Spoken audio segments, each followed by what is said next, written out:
বাংলাদেশ জামাত ইসলামের কেন্দ্রীয় মজলিসের সদস্য, ঢাকা মহানগর দক্ষিণ সম্মানিত কর্ম পরিষদ সদস্য, ঢাকা সিটি কলেজের পরিষদ ডিপার্টমেন্টের সাবেক চেয়ারম্যান তাদের মিল্লা যে কথাটা দুই তিনটা কথা বলতে চান তা বলতেছে যে 57 জন সেনা অফিসার সহ 74 জন সেনা কর্মকর্তাকে হত্যা করা হয়েছে।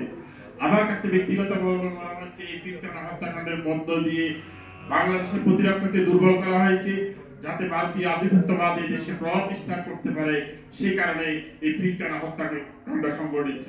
দ্বিতীয় আরেকটি কথা আমি যেটা মনে করি আমার ব্যক্তিগত, এই পিলখানা হত্যাকাণ্ডের মধ্যে দিয়ে পিলখানা হত্যাকাণ্ডকে আমি বুদ্ধিজীবী হত্যার সাথে তুলনা করছি।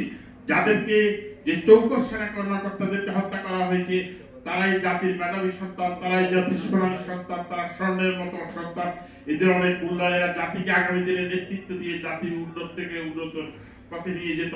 তাই জাতিকে মেধাশূন্য করার জন্য যে পিলখানা হত্যাকাণ্ড সংঘটিত হয়েছে, তাই আমি বর্তমান নতুন সরকারের কাছে দাবি জানাবো এই পিলখানা হত্যাকাণ্ডের পুরো তদন্ত করে যাতে প্রকৃত যারা দোষী তাদেরকে বিচারের আওতায় এনে যারা নির্দোষ তাদেরকে ইয়ে থেকে মুক্ত করে দিয়ে একটি সুষ্ঠু তদন্ত মধ্যে দিয়ে এই বিচারকে জনগণের কাছে গ্রহণযোগ্য দেশ এবং বিদেশের 170 কোটি মানুষের কাছে একটা গ্রহণযোগ্য বিচারের ব্যবস্থা করার আহ্বান জানিয়ে আমি আমার সংক্ষিপ্ত বক্তব্য এখানে শেষ করছি।